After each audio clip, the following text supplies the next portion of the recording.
গণভোট অধ্যাদেশ। আপনারা দেখবেন যে গণভোট অধ্যাদেশকে ইনফ্রাকচুয়াস হিসেবে ল্যাপস করার প্রস্তাব করা হয়েছে, অর্থাৎ গণভোট অধ্যাদেশের আর কোনো কার্যকারিতা নাই, সেই জন্য এটি অটোমেটিক বাতিল হয়ে যাবে মর্মে গতকালকে মতামত প্রকাশ করা হয়েছে। আমরা মনে করি এই ধারণাটি সঠিক না। গণভোট অধ্যাদেশের সঙ্গে জুলাই সনদ বাস্তবায়ন আদেশের ধারা 6 এবং বাংলাদেশের নির্বাচন কমিশন কর্তৃক ঘোষিত নির্বাচনের তফসিল ওতপ্রোতভাবে জড়িত, এবং নির্বাচনের তফসিল তার সাথে জুলাই সনদ বাস্তবায়ন আদেশের ধারা 6 এবং গণভোট অধ্যাদেশের শিডিউলে উল্লিখিত 30টি ঐকমত্যের বিষয়, এইগুলো এতভাবে ইন্টারলিঙ্কড, একটাকে যদি আরেকটা থেকে আলাদা করা হয় তাহলে আরেকটা অটোমেটিক মৃত্যুবরণ করবে। These are like inseparable twin, এগুলো অবিভাজ্য, অবিভক্ত।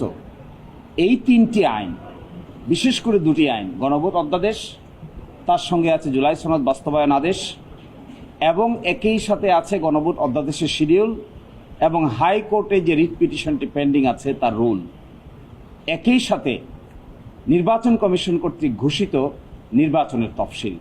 এগুলো ইনসেপারেবল, এন্ট্যাঙ্গেলড, একটা থেকে আরেকটাকে সরিয়ে মৃত্যুবরণ করানোর কোনো সুযোগ আছে বলে আমরা মনে করি না। যা কিছু হবে এসব কিছুর একসাথে হবে। যে সিদ্ধান্তই নিতে হবে, এই সিদ্ধান্ত নিতে হবে সবগুলোকে একসাথে করে। 6 ধারায় বলা আছে যে গণভোট অধ্যাদেশ গণভোট সংগঠনের লক্ষ্যে, নির্বাচন কমিশন কর্তৃক গণভোট সংগঠনের লক্ষ্যে একটা আইন প্রণয়ন করতে হবে।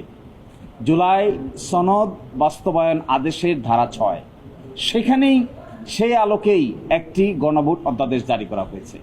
এখন যদি গণভোট অধ্যাদেশকে আপনি সেপারেট করে কিল করে দেন, নাই করে দেন, তাহলে it will effect directly July সনদ বাস্তবায়ন আদেশ ধারা 6, তার প্রিএম্বল এবং গণভোট অধ্যাদেশের শিডিউল।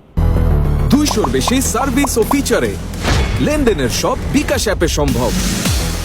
গণভোট অধ্যাদেশের শিডিউলটা যদি আপনারা দেখেন, এখানে জাতীয় ঐকমত্য কমিশনে একমত পোষণ করা 30টি বিষয়ে লিস্ট দেওয়া আছে।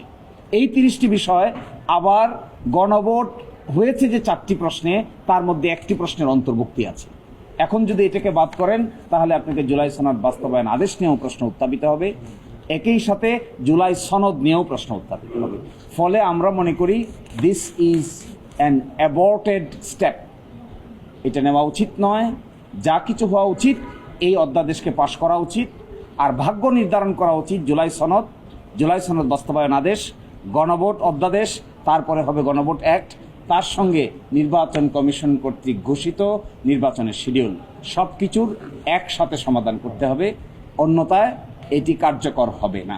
আপনারা ইন্টারেস্টিং, এখানে একটা জিনিস বলতে হবে, 1991 সালে বেগম খালেদা জিয়া সরকারের আমলে আরেকটা গণভোট অ্যাক্ট জারি করা হয়েছিল।